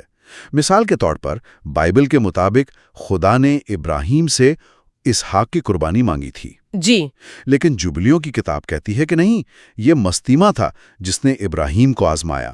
اسی طرح یہ مستیما ہی تھا جس نے موسیٰ کو مارنے کی کوشش کی، خدا نے نہیں۔ ایک منٹ، تو یہ کتاب خدا کو ایک طرح سے برے ذمہ کر رہی ہے اور تمام مشکل سوالات کا ذمہ دار اس نئی شیطانی شخصیت کو ٹھہرا رہی ہے۔ بالکل، اور اس میں ایک سب سے حیران کن تفصیل ہے۔ کہانی کے مطابق مستیما خدا سے درخواست کرتا ہے کہ اسے اپنے شیطانی گروہ کا 10واں حصہ رکھنے کی اجازت دی جائے تاکہ وہ انسانوں کو گمراہ کرتا رہے۔ اور خدا کا جواب کیا ہوتا ہے؟ خدا یہ درخواست قبول کر لیتا ہے۔ کیا خدا خود مستیما کو اجازت دیتا ہے کہ وہ انسانوں کو گمراہ کرتا رہے؟ یہ تو بہت عجیب بات ہے۔ اس کی کیا وجہ ہو سکتی ہے؟ مصنف اس کی کوئی واضح وجہ نہیں بتاتا، لیکن شاید اس کا مقصد یہ دکھانا تھا کہ برائی بھی آخرکار خدا کے کنٹرول میں ہے۔ لیکن ہاں، اس سے خدا کی بھلائی پر ایک بہت مشکل سوال ضرور کھڑا ہوتا ہے۔ صحیح۔ اس کتاب میں بھی شیطان کا نام 4 بار آیا ہے، اور آخری ذکر سے یہ واضح ہو جاتا ہے کہ شیطان نے مستیما کی جگہ برائی کے سرغنہ کے طور پر لے لیا ہے۔ مصنف کہتا ہے، جوبیلیوں کا شیطان ابھی برائی کا دیوتا تو نہیں بنا، لیکن وہ اسی راہ پر گامزن ہے۔ تو اس دور کے اختتام تک شیطان کے کئی نام اور کئی کہانیاں تھیں، عزازیل، مستیمایا، بیلیار اور شیطان۔ کیا ان سب کہانیوں کو ملا کر کوئی ایک بڑی تصویر بنتی ہے؟ جی، 2 بڑی کہانیاں سب سے زیادہ مشہور ہوئیں۔ پہلی نگہبانوں کی داستان، جو ہینوک کی کتاب سے آئی، یہاں گناہ کی جڑ جنسی بیرا روی تھی۔ دوسری لوسیفر کی داستان، جس کی بنیاد یرمیہ اور حزقیل کی کتابوں میں بادشاہوں پر کی گئی تنقید تھی۔ لوسیفر کا نام دراصل صبح کے ستارے کے یونانی ترجمہ سے آیا ہے۔ اس کہانی میں گناہ کی وجہ تکبر ہے۔ اچھا، تکبر؟ یعنی شیطان نے نئے بنے ہوئے آدم کو سجدہ کرنے سے انکار کر دیا یا آسمان پر خدا کی جگہ لینے کی کوشش کی؟ بالکل، اور یہی دوسری کہانی آج سب سے زیادہ مشہور ہے، خاص طور پر جان ملٹن کی پیراڈائز لاسٹ کی وجہ سے۔ تو خلاصہ یہ ہے کہ اس درمیانی دور میں شیطان ایک معمولی کردار سے ایک مکمل ولن بن گیا۔ اسے ایک شخصیت ملی، ایک فوج ملی اور ایک پس منظر ملا، اور اس نے عہد نامہ جدید میں اپنے مرکزی کردار کے لیے سٹیج پوری طرح تیار کر لیا تھا۔ تو عہد ناموں کے درمیانی دور میں شیطان کا کردار پوری طرح تیار ہو چکا تھا۔ اب جب ہم نئے عہد نامے میں داخل ہوتے ہیں تو یہاں کیا ہوتا ہے؟ ہمارے ماخذ کا اگلا حصہ ہے باب 6، عہد نامہ جدید میں شیطان۔ یہاں تو یسوع مرکزی کردار ہیں، تو ان کے سب سے بڑے دشمن کو بھی سامنے آنا چاہیے۔ اور وہ سامنے آتا ہے بڑے ڈرامائی انداز میں۔ عہد نامہ جدید کی دنیا ایک غیر یقینی دنیا ہے۔ رومی سلطنت کا قبضہ ہے، یہودی بغاوتیں ہو رہی ہیں، برائی ایک ٹھوس حقیقت لگتی ہے۔ اس تناظر میں کہانی ایک کائناتی جنگ کی شکل اختیار کر لیتی ہے۔ ایک ہیرو یسوع اور ایک ولن شیطان، اور یہاں شیطان کے کئی ناموں میں سے ایک نام شیطان سب پر غالب آ جاتا ہے۔ اس کا آغاز کہاں سے ہوتا ہے؟ سنوپٹک گاسپلز یعنی متی، مرکس اور لوکا کی اناجیل میں شیطان کا کردار بہت اہم ہے۔ مرکس کی انجیل جو سب سے پرانی ہے، ایک بہت اپوکالیپٹک لہجہ رکھتی ہے۔ متی کی انجیل میں یسوع کے مخالفین کو تاریکی کے بیٹوں کے طور پر پیش کیا گیا ہے، جبکہ لوکا کا شیطان زیادہ چالاک ہے، جو حملہ کرنے کے لیے ایک موزوں وقت کا انتظار کرتا ہے۔ اور ان تینوں میں وہ مشہور کہانی ہے بیابان میں یسوع کی آزمائش۔ ان 3 آزمائشوں میں اصل میں کیا داؤ پر لگا تھا؟ یہ آزمائشیں طاقت کے غلط استعمال کے بارے میں تھیں۔ پہلی آزمائش تھی پتھروں کو روٹی بنانا، یعنی اپنی طاقت کو صرف اپنی جسمانی ضروریات پوری کرنے کے لیے استعمال کرنا۔ دوسری تھی ہیکل کے اوپر سے چھلانگ لگانا تاکہ فرشتے بچا لیں، یعنی ایک تماشا بن کر مقبولیت حاصل کرنا۔ اور یہاں سب سے دلچسپ بات یہ ہے کہ شیطان خود صحیفوں کا حوالہ دیتا ہے۔ یہ تو کمال کی چالاکی ہے، وہ مذہب کو ہی مذہب کے خلاف استعمال کر رہا ہے۔ اور تیسری اور حتمی آزمائش تھی دنیاوی طاقت حاصل کرنے کے لیے شیطان کو سجدہ کرنا۔ یہ سیاسی طاقت کا لالچ تھا، اور یہیں پر یسوع سے جھڑکتے ہیں، دور ہو جا شیطان۔ لوکا کی انجیل میں خوفناک تفصیل ہے۔ شیطان دعویٰ کرتا ہے کہ دنیا کی تمام بادشاہتیں میرے حوالے کی گئی ہیں۔ اچھا۔ اور اس کا اختتام بھی بہت معنی خیز ہے کہ شیطان ایک مناسب وقت تک کے لیے چلا گیا، گویا یہ جنگ کا صرف پہلا راؤنڈ تھا۔ اور ایک جگہ یسوع اپنے سب سے قریبی شاگرد پطرس کو بھی شیطان کہتے ہیں، وہ کیوں؟ جی، جب پطرس یسوع کو مسیحا تو مان لیتا ہے، لیکن ان کی آنے والی مصیبتوں کی بات سن کر انہیں روکنے کی کوشش کرتا ہے، تو یسوع سختی سے جواب دیتے ہیں، میرے پیچھے ہو جا شیطان۔ یہاں شیطان کا لفظ اس کے اصل لغوی معنی میں استعمال ہوا ہے، یعنی مخالف یا رکاوٹ۔ پطرس نادانستہ طور پر خدا کے منصوبے میں رکاوٹ بن رہا تھا۔ تو متی، مرکز اور لوکا میں ایک بہت واضح شخصی شیطان ہے، لیکن یوحنا کی انجیل کا انداز تو بالکل مختلف ہے نا؟ وہاں تو شروع سے ہی روشنی اور تاریکی کی ایک بڑی جنگ کا ذکر ہے۔ بالکل، یوحنا کی انجیل میں شیطان اس دنیا کا حاکم ہے۔ یہاں کہانی ایک کائناتی جنگ ہے۔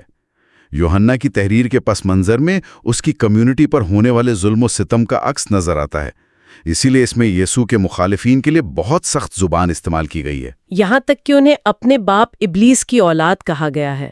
جی، لیکن یوحنا کی انجیل میں سب سے دلچسپ بات یہ ہے کہ شیطان ایک الگ وجود کے طور پر بہت کم ظاہر ہوتا ہے، بلکہ لوگ شیطان کا کردار ادا کرتے ہیں۔ اچھا، کیسے؟ لوگ یسوع کو بادشاہ بننے پر اکساتے ہیں، لوگ انہیں معجزاتی طور پر روٹی پیدا کرنے پر اکساتے ہیں۔ یہ وہی آزمائشیں ہیں جو بیابان میں تھیں، لیکن اب شیطان خود نہیں بلکہ انسان یہ کام کر رہے ہیں۔ اور پھر یہودا اسکریوتی۔ ہاں، وہ سب سے خوفناک حوالہ ہے۔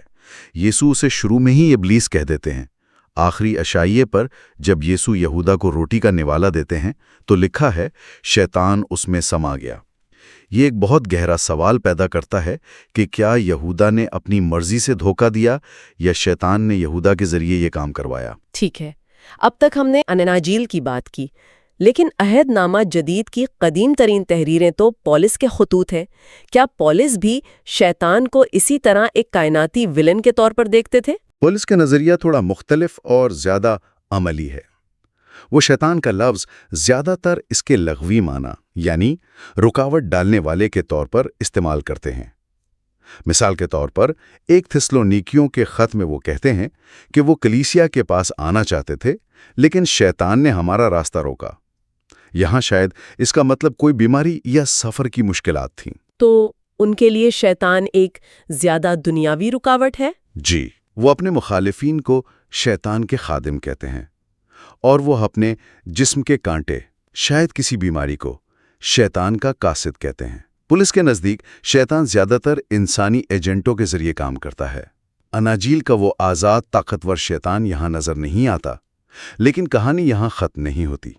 اس کی واپسی بہت ڈرامائی انداز میں ہونے والی ہے۔ پولس کا شیطان تو تقریباً دنیاوی اور پریشان کن ہے، لیکن یہ وہ شیطان نہیں جس سے آج دنیا ڈرتی ہے۔ بائبل کا سفر ایک بہت ہی خوفناک مقام پر ختم ہوتا ہے۔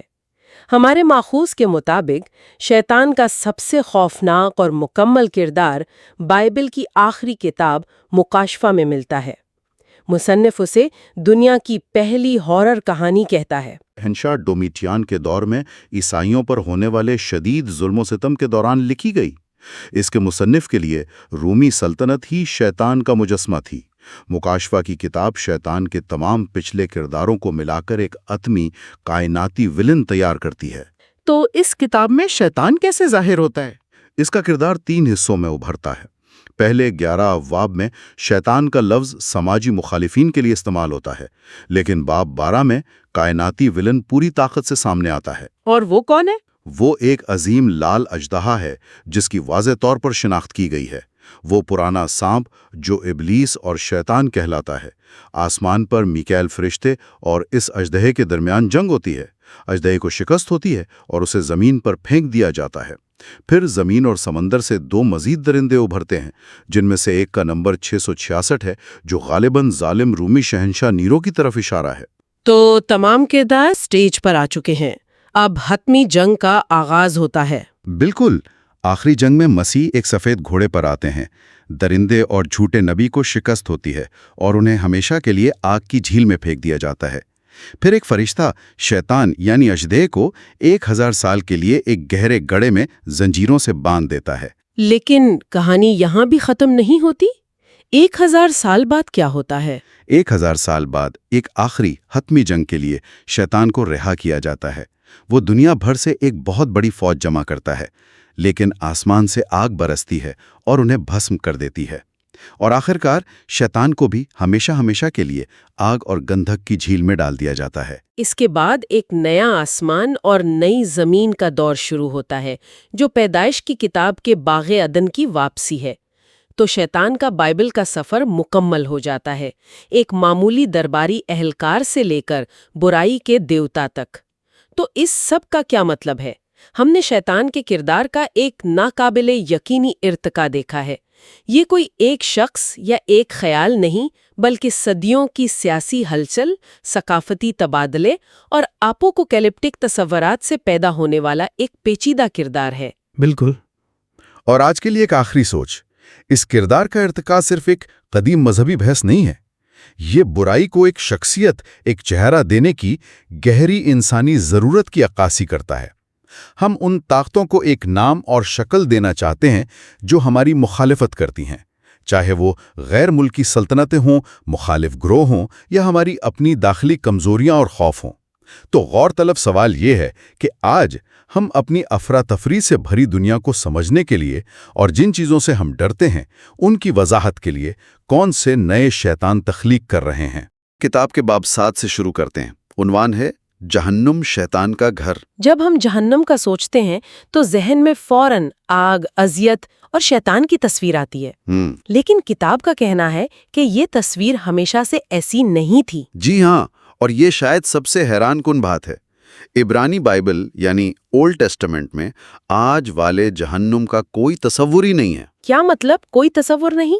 جی نہیں، وہاں تمام مردے، نیک ہوں یا بد، ایک ہی جگہ جاتے تھے جسے شیول کہتے تھے۔ ایک ہی جگہ؟ ایک ہی جگہ۔ یہ زمین کے نیچے ایک خاموش، سایہ جگہ تھی، کوئی سزا کی جگہ نہیں تھی۔ ایک منٹ، تو پھر نیک ہونے کا کیا فائدہ تھا؟ اگر اچھے اور برے لوگوں نے مر کر ایک ہی جگہ جانا تھا تو مطلب انصاف کا تصور کہاں گیا؟ یہ تو عجیب بات ہے۔ آپ نے بالکل صحیح سوال اٹھایا، اور یہی وہ بحران تھا جس کا سامنا دوسری ہیکل کے دور کے یہودی مفکرین کو کرنا پڑا۔ اچھا۔ انہوں نے دیکھا کہ دنیا میں تو اکثر برے لوگ عیش کر رہے ہیں اور نیک لوگ تکلیفیں اٹھا رہے ہیں۔ اس ناانصافی نے انہیں سوچنے پر مجبور کیا کہ شاید اصل انصاف موت کے بعد ہوتا ہے۔ اچھا، تو یہ ایک طرح سے انصاف کے بحران کا جواب تھا۔ جب دنیا میں انصاف ہوتا نظر نہیں آیا تو موت کے بعد انصاف کا ایک نظام بنانا پڑا۔ بالکل۔ اور اس نظام کو ایک جیل کی ضرورت تھی جو جہنم بنی۔ بالکل، اور اسی ضرورت نے گہنا کے تصور کو جنم دیا۔ یہ یروشلم کے باہر ایک حقیقی وادی تھی، ایک کوڑے دان جہاں آگ ہر وقت جلتی رہتی تھی۔ اچھا۔ اور ماضی میں وہاں بچوں کی قربانی بھی دی جاتی تھی۔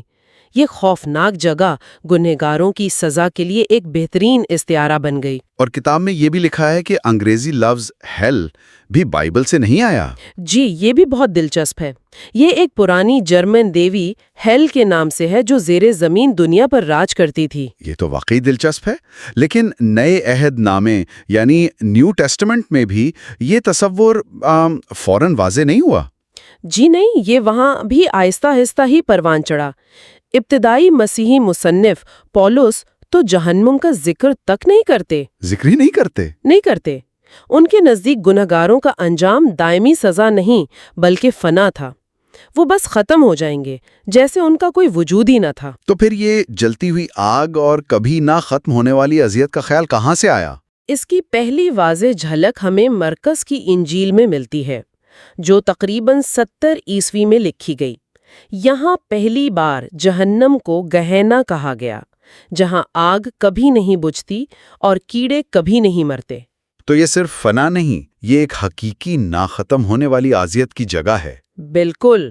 اور لوکا کی انجیل میں امیر آدمی اور لازر کی کہانی ہے، جہاں امیر آدمی عذاب میں ہے اور جنت میں موجود لازر کو دیکھ سکتا ہے، لیکن یہاں بھی ایک چیز غائب ہے، اور وہ ہے شیطان۔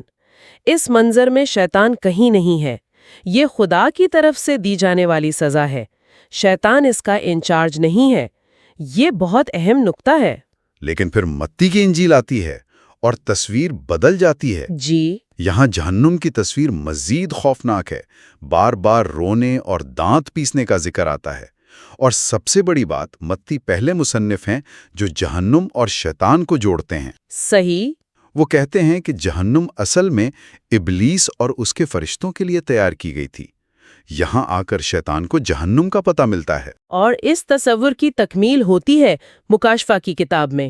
یہ کتاب ہمارے جدید تصورات کی بنیاد ہے۔ آگ اور گندھک کی جھیل۔ جی، گناہگاروں کی لمبی فہرستیں، آخری فیصلے کی ہولناک تفصیلات، یہ سب کچھ وہیں سے آیا ہے۔ یہاں شیطان کو ہمیشہ کے لیے عذاب میں ڈال دیا جاتا ہے۔ تو بائبل نے بنیاد رکھی، لیکن اس تصویر میں رنگ بھرنے کا کام 2 ادبی شاہکاروں نے کیا۔ دانتے کی انفرنو اور ملٹن کی پیراڈائز لاسٹ۔ دانتے نے تو جہنم کا ایک پورا نقشہ بنا دیا، 9 دائرے، ہر گناہ کی الگ سزا۔ بالکل، لیکن سب سے حیران کن بات یہ ہے کہ جہنم کے سب سے نچلے برفانی حصے میں شیطان کوئی آگ برسانے والا بادشاہ نہیں، بلکہ ایک بے بس منجمد عفریت ہے جو اپنے 3 منہ سے تاریخ کے سب سے بڑے غداروں کو چبا رہا ہے۔ واہ! وہ جہنم کا بادشاہ نہیں بلکہ اس کا سب سے بڑا قیدی ہے۔ یہ تصویر تو ہمارے عام تصور سے بالکل ہی مختلف ہے، لیکن ملٹن کا شیطان، وہ تو اس کے بالکل برعکس ہے۔ ملٹن کا شیطان بغاوت میں ہارنے کے بعد بھی ہار نہیں مانتا۔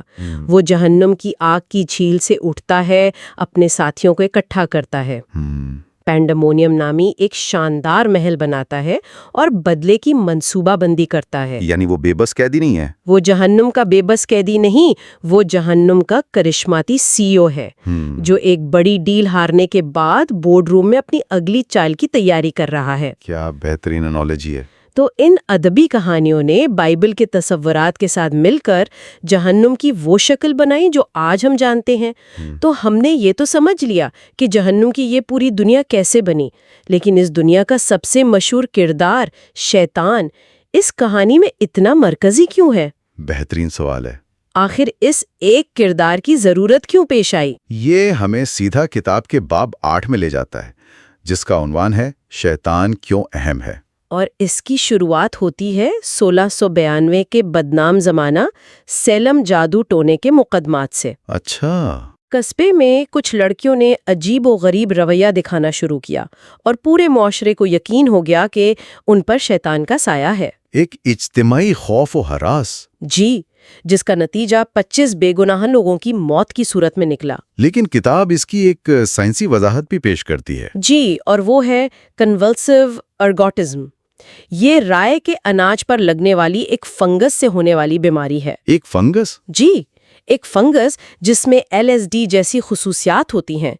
اسے کھانے سے وہم، فریب نظر اور شدید جسمانی جھٹکے لگتے ہیں۔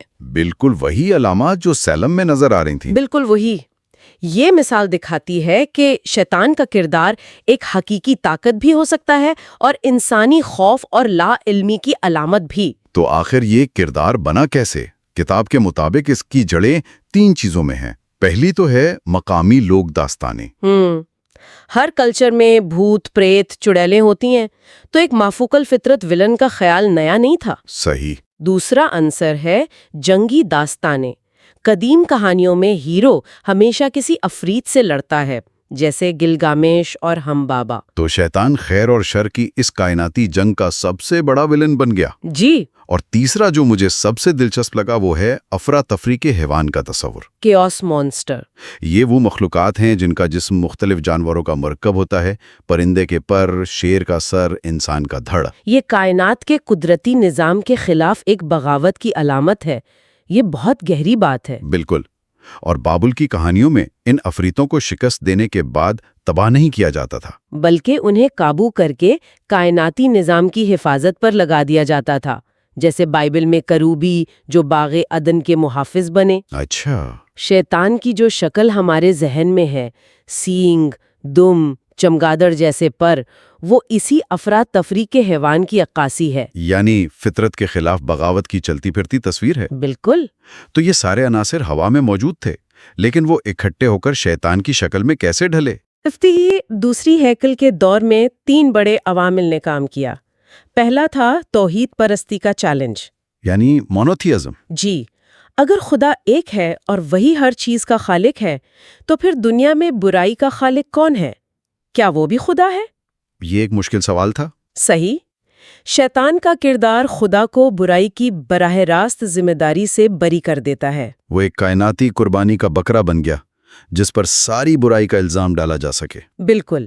دوسرا بڑا اثر تھا فارسی مذہب کا، یعنی زورواسٹرینزم، جس میں روشنی کے خدا اور تاریکی کے خدا کے درمیان ایک مستقل جنگ کا تصور ہے۔ اس دوئی کے نظریے نے یہودی سوچ کو بہت متاثر کیا۔ اور تیسرا تھا برائی کا مسئلہ، دی اوڈیسی۔ جب یروشلم تباہ ہوا تو یہ سوال بہت شدید ہو گیا کہ نیک لوگ کیوں تکلیف اٹھاتے ہیں؟ اس کے جواب میں اپوکلپٹک لٹریچر یعنی الہامی ادب سامنے آیا۔ ان کتابوں نے تاریخ کو ایک کائناتی سازش کے طور پر پیش کیا، جس کا ماسٹر مائنڈ شیطان تھا۔ جی، اس نے دنیا میں پھیلی تکلیفوں اور ناانصافیوں کی ایک آسان وضاحت فراہم کر دی۔ اور یہ سوچ آج بھی زندہ ہے نا؟ بالکل۔ مختلف سازشی نظریات کی شکل میں، جہاں کوئی خفیہ گروہ پردے کے پیچھے سے دنیا چلا رہا ہے۔ یہ وہی پرانی کہانی ہے۔ آپ نے بالکل صحیح پکڑا۔ تو شیطان کے کام کیا ہیں؟ کتاب اس کے کئی جاب ٹائٹلز بتاتی ہے۔ اچھا۔ وہ آزمانے والا ہے، دی ٹیمپٹر، جو انسانوں کے ایمان کو پرکھتا ہے۔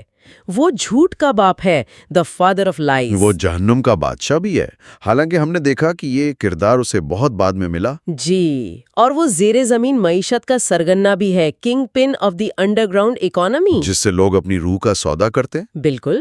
اور آخر میں وہ اپنی اصلیت پر واپس آتا ہے، افراتفری کا حیوان، کیوس مونسٹر، جو معاشرتی نظام میں بغاوت اور انارکی پھیلاتا ہے۔ تو برائی کا ذمہ دار ہونے کے علاوہ کیا اس کردار کی کوئی اور مذہبی اہمیت بھی ہے؟ کتاب اسے شیطان کی خوبیاں کہتی ہے۔ جی، اس کی سب سے بڑی خوبی یہی ہے کہ وہ کائناتی قربانی کا بکرا ہے، کازمک اسکیپ کوٹ۔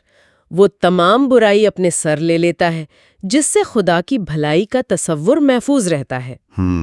اس کے علاوہ اس کی کہانی انسان کی اپنی کہانی کی طرح ہے، غرور اور نافرمانی کی وجہ سے بلندی سے پستی میں گرنا۔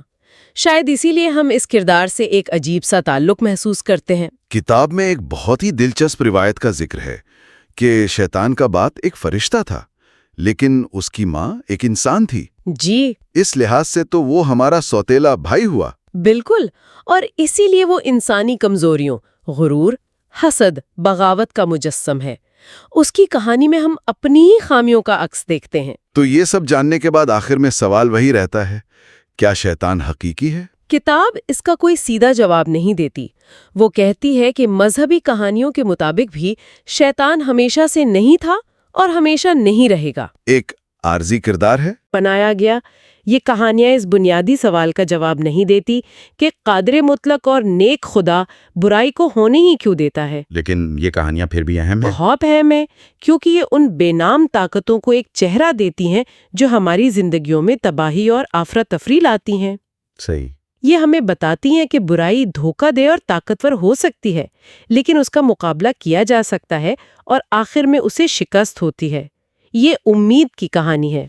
تو چاہے کوئی شیطان کو ایک حقیقی وجود مانے یا برائی کا استعارہ، وہ اس معنی میں تو حقیقی ہے کہ دنیا میں برائی اور تکلیف حقیقی ہیں۔ بالکل، اور اسی سوچ کے ساتھ ہم اپنے سننے والوں کے لیے ایک آخری خیال چھوڑ جاتے ہیں۔ کتاب کہتی ہے کہ شیطان ایک طرح سے پوری انسانی نسل کا علامتی نمائندہ ہے اور وہ ہم سے بہتر جانتا ہے۔ اگر ہم شیطان کو کسی بیرونی طاقت کے بجائے انسانیت کی اپنی بغاوت، خود فریبی اور تباہی کی صلاحیت کی علامت کے طور پر دیکھیں تو دنیا میں اور اپنے اندر نظر آنے والی برائی کے بارے میں ہماری سمجھ کیسے بدلتی ہے۔ اچھا، تو دوستو، بس یہ تھی آج کی ویڈیو۔ یہاں پہ اب اس کا اختتام کرتے ہیں۔ اگر آپ کو یہ ویڈیو پسند آئی ہو تو لائک ضرور کریں، اپنے دوستوں کے ساتھ شیئر کریں اور علم کا ساتھی کو سبسکرائب کرنا نہ بھولیں۔ تعلیم کا آپ کا ہم سفر۔ نئے ویڈیوز کے لیے بیل آئیکن بھی دبا دیں تاکہ کوئی بھی علم بھری بات آپ تک سب سے پہلے پہنچے۔ ملتے ہیں اگلے ویڈیو میں، تب تک کے لیے اللہ حافظ۔